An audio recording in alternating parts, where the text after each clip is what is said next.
Hi there, Janet Fritz here for Galaxy Girl Creations. Welcome to my channel. Welcome to another day of scrapping on a ship. Still working on those cruise photos, and I am also doing a some assemblage required video today. I'm going to be using a set of wood veneer towel animals that MK currently has in the shop. These are originally a set that was combined with a custom set for the cruise, but she's gone ahead and separated those out and offered the towel animals in her shop, so you can go and get those there if you are somebody who cruises and loves the little towel animals. This would be a great way to document that. And then I am just documenting the cruise animals that were in our cabin, and then I've got some pictures of the ones that were in friends' cabins. I apologize for my voice, you guys. Currently sick and trying not to cough. So the first day we had an elephant, which there's a photo there of MK taking a picture of the elephant. I like to have people in my photos most of the time. I don't do a lot of just scenery unless it's something spectacular, because I feel like the people are really what the story's about. Not always, but for the most part. I do like to have at least somebody on the page usually. And so I've got a picture of her taking a picture of the elephant, and then I've got a picture of her with the monkey that was hanging on a hanger when we went in the room, and then I've got me with what we're calling Norbert. I think it's Snake, I'm not 100% sure, but one of the days we came back to our room, he was on the couch holding the remote, the TV was on, he was watching videos, I think it was a music video actually that it was on. And so we came back to him watching that, and so I sat down and watched with him and snapped a selfie.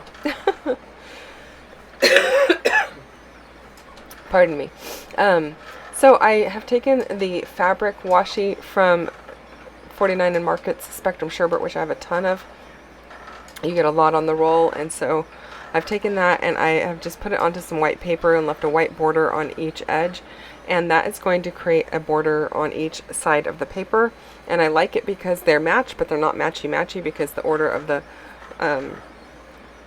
colors is not, I mean, the order is identical, but they're not the same placement of the washi, so they don't look like, you know, I've got pink at the top and pink at the top, even though it's close to the top.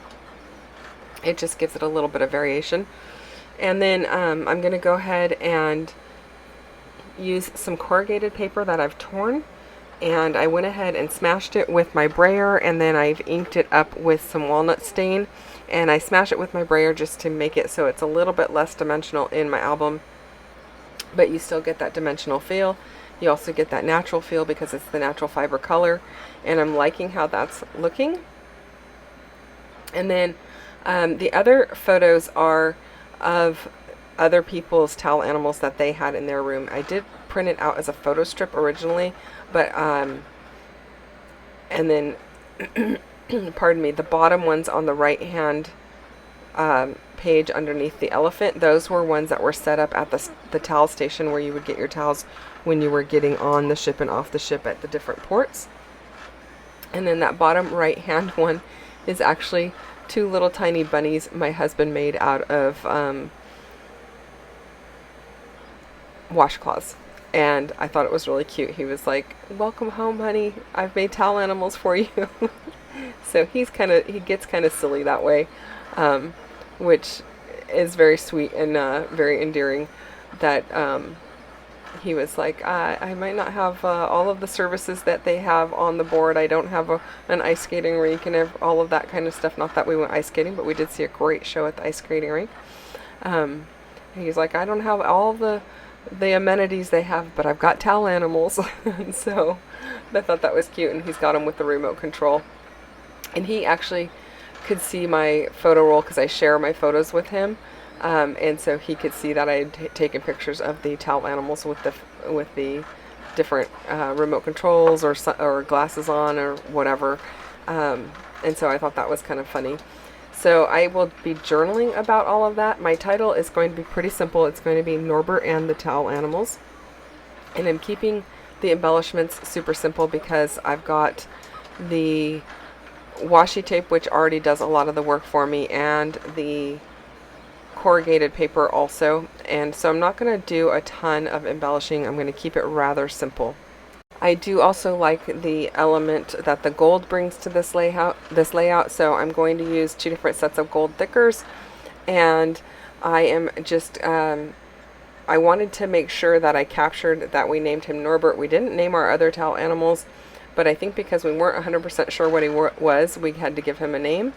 And so I wanted to make sure that I captured that in my scrapbook, so that's why I decided to keep his name in the title. Also, I think when you have a really interesting title or an unusual title, it makes people want to read the journaling and see what it's all about. And so it's a great way to draw somebody's interest into your scrapbook.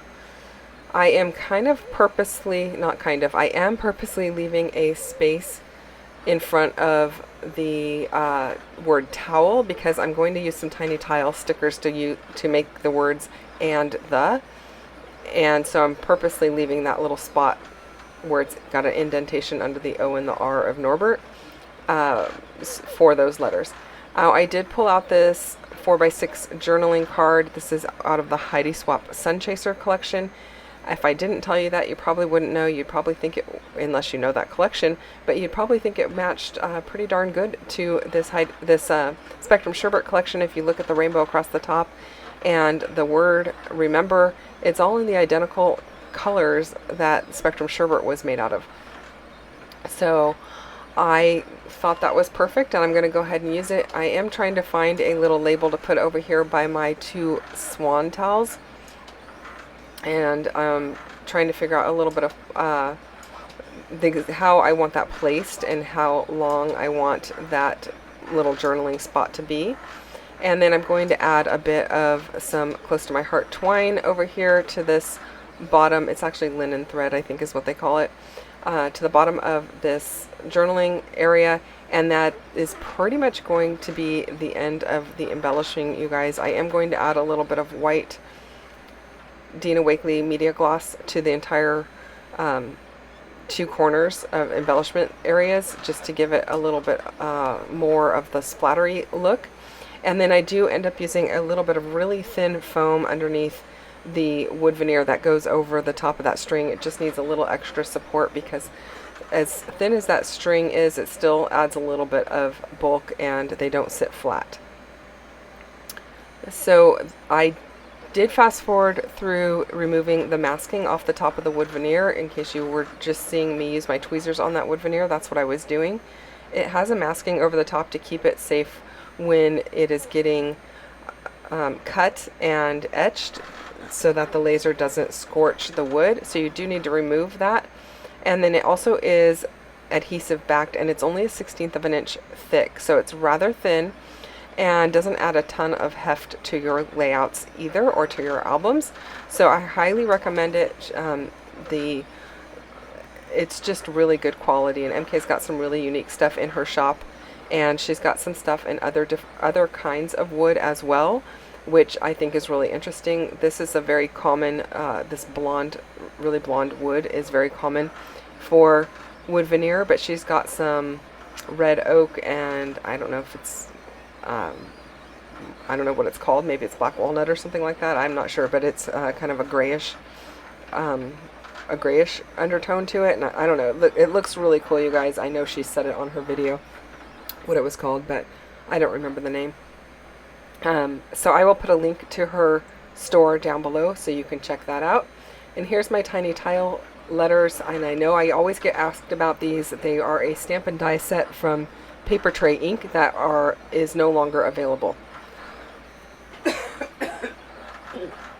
So I apologize that you can no longer get it, but I'm still going to use it because I love my tiny tile letters, and they are super useful, especially for these types of things when I don't need really big words. I just need some filler words. I don't want the and the to take a lot of space.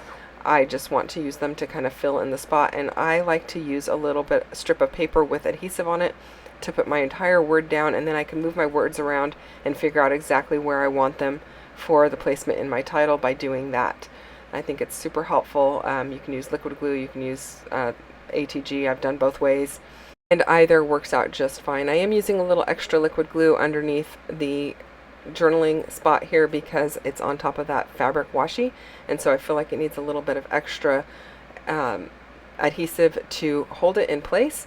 And then I did the sprinkling of my white media gloss. That is it, you guys. Thanks for watching. I will be back again tomorrow with another video that I've already voiced, so it won't be all crackly and coughing. Thanks for bearing with me. I apologize for all of the background noise of coughing and such. Thank you so much again for joining me. Hit that thumbs up if you enjoyed this one, and don't forget to subscribe if you're not already subscribed to my channel. I'll see you soon. Bye bye.